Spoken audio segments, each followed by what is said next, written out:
Deixa eu fazer até aqui uma pausa mental e dar para vocês aqui uma aula bônus de edição. Eu vou tentar fazer ela assim bem fluida, com menos explicação e um pouco mais de prática, mas eu resolvi abrir as minhas fotos aqui de quando eu estava no Canadá e escolher rapidamente uma foto para eu poder editar para vocês. Então essa daqui é uma foto que ainda está praticamente do jeito original. Eu falo praticamente porque ela já contém aqui minimamente ajustes de cores e um formato de trabalho que eu sempre faço, que é a aplicação de presets, que são os ajustes de cores que eu faço nas fotos. Vou arrastar para o meu Photoshop aqui, vou tentar ver se eu me reorganizo com essa minha carinha aparecendo um pouco menor para vocês aqui. Vou colocar aqui um pouquinho acima assim, para dar de vocês verem as ferramentas que a gente utiliza. Então vamos lá. Eu utilizo aqui, ó, uma caneta, né, com uma mesa digitalizadora da Wacom para poder facilitar a minha vida. E aí eu já apertei o Z para dar zoom, arrasto e dou zoom no que eu quero. Como eu já estou bem adaptado às minhas ferramentas, vou apertar J aqui e eu já vou vir para essa ferramenta aqui, ó, que é a ferramenta de remoção. Essa com essas duas estrelinhas que já tem uma certa automatização, que eu consigo vir aqui, ó, e graças à tecnologia remover fios de cabelos indesejáveis. Nem sempre essa ferramenta é tão eficiente, mas é sim uma ferramenta que dá um resultado fantástico e eu consigo remover esses fiozinhos que são indesejáveis por 99% das mulheres. Elas podem até dizer, Jonathan, não me incomoda, mas no final incomoda e já incomodou tanto minhas clientes que incomoda até a mim. Eu já olho e já fico, meu Deus, tem que remover isso aqui. E antigamente fazer isso aqui era horrível.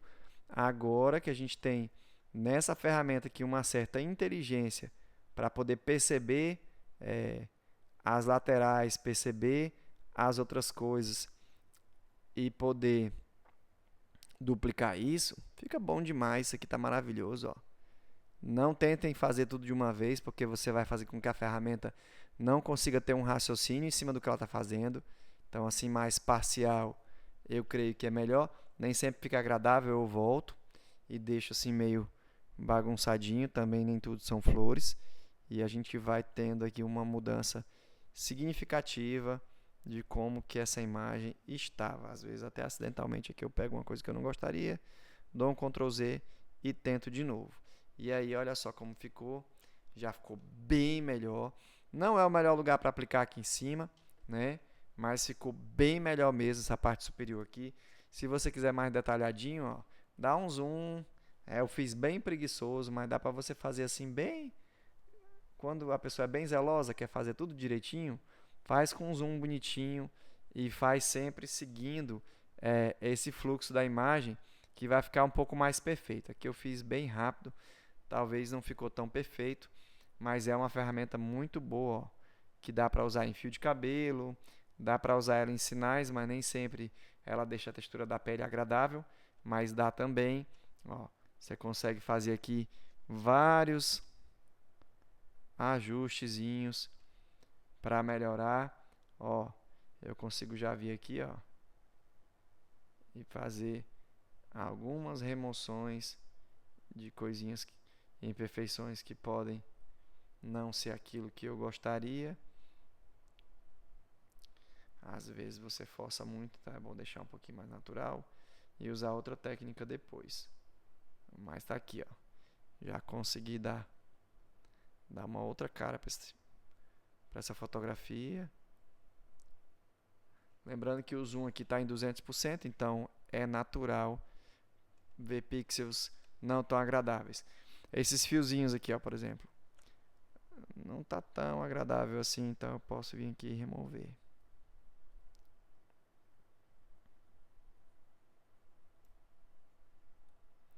E onde não estiver me agradando, remover. E já está tudo certo. Olha só. Aí eu tenho aqui uma aplicação minha, tá? Que é o meu F3 aqui vai ter uma divisão de frequência que vai separar por camadas e vai aplicar uma camada de portraiture que eu utilizo para fazer pele. Isso é uma técnica que é muito conhecida, divisão de frequência. Vocês podem pesquisar centenas de vídeos de divisão de frequência e vocês vão encontrar. Porém, divisão de frequência com o portraiture sendo utilizado, eu acho que só eu inventei esse treco. Eu tenho a Action aqui, eu posso disponibilizar.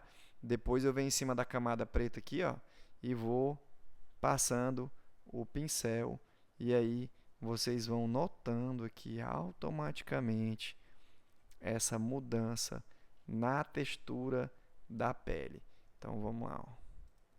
Antes, depois, mais um zoomzinho 100%, antes, depois. E aí eu já tenho uma pele com outro acabamento. Eu posso fazer isso várias vezes, se eu quiser incorporar um potencial maior, mas assim me agrada já me agrada bastante.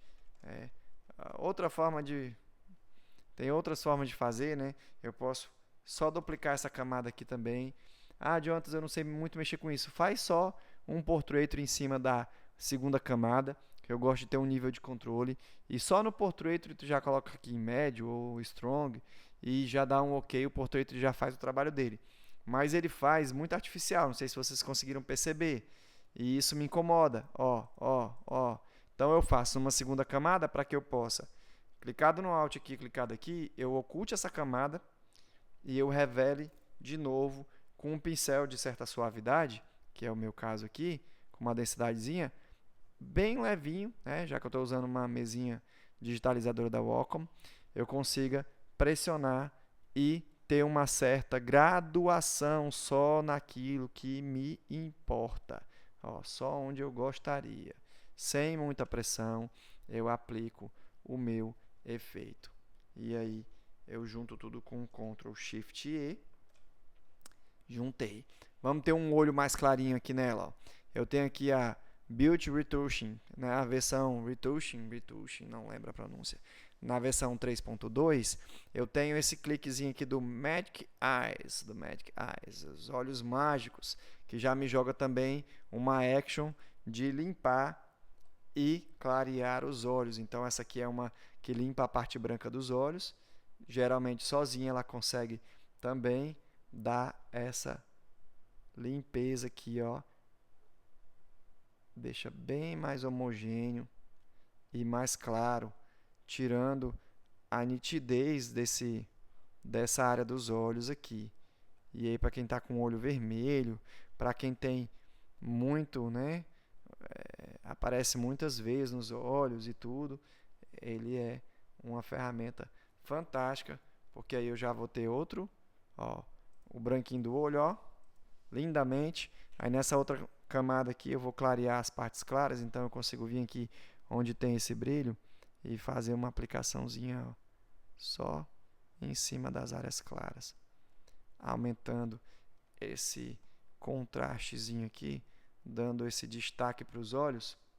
E aí você faz aquele efeito anime, que é deixar os olhos ainda mais saltados, que é feito tanto nas fotografias quanto também é feito no cinema. Se você achar exagerado, você pode até vir aqui na máscara da camada e diminuir a opacidade dela aqui um pouquinho, vai ficar menos exagerado. Eu confesso que exagerei um pouco desse lado de cá. Dá para fazer, pega a borracha aqui também, letra E, a borrachinha, diminui e diminui. Pronto, já ficou mais agradável. E como eu sempre digo, a fotografia, desde a captura, ela sempre vai ter o peso das suas decisões, do seu olhar, do seu estilo. E é por isso que ela é tão fascinante, porque cada pessoa tem um gosto completamente diferente. Vou dar um dodging aqui, é um outro filtro que está nessa minha gama de filtros, mas dodging burr é uma técnica que vocês também vão encontrar no YouTube aí como aplicar ela. Isso aqui é só um bônus para dar um charme aqui, ó. E aí eu dou um dodging, que é clareando partes da minha cena. E aí, gente, isso aqui é maquiagem pura, maquiagem digital na fotografia. Essas técnicas de dodging board, de clareamento, são técnicas antigas. Mesmo lá no filme, existia processos laboratoriais muito densos e complexos que fotógrafos no mundo inteiro faziam para ter um resultado mais vibrante nas suas fotos. Se eu quiser valorizar aqui, ó, clareando áreas e valorizando letras ou objetos, fazendo que algumas coisas se destaquem na minha cena para que as pessoas tenham uma percepção, e isso tudo é sobre fotografia.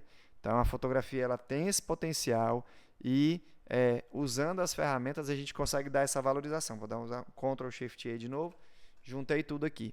Vou pegar aqui, por exemplo, vai lá, vou usar o Burn, que é o escurecedor, e aí eu vou escurecer aqui. Eu poderia fazer várias técnicas, usar iluminação, usar flash, usar cenas, também para ter resultados similares.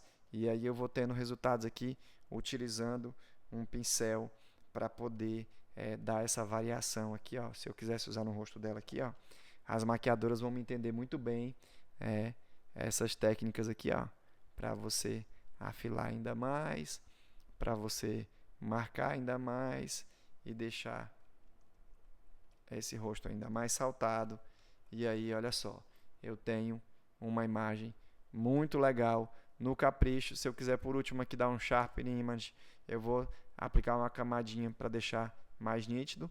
Tem essa técnica também no YouTube. Se vocês quiserem que eu grave a minha versão de Sharpening Image, tintim por tintim, passo a passo, me avisa que eu posso estar fazendo para vocês também verem. E aí fica assim, fica incrível. Eu amo esse resultado, esse é o meu estilo de fotografia e esse foi um bônus para você. Fica com Deus.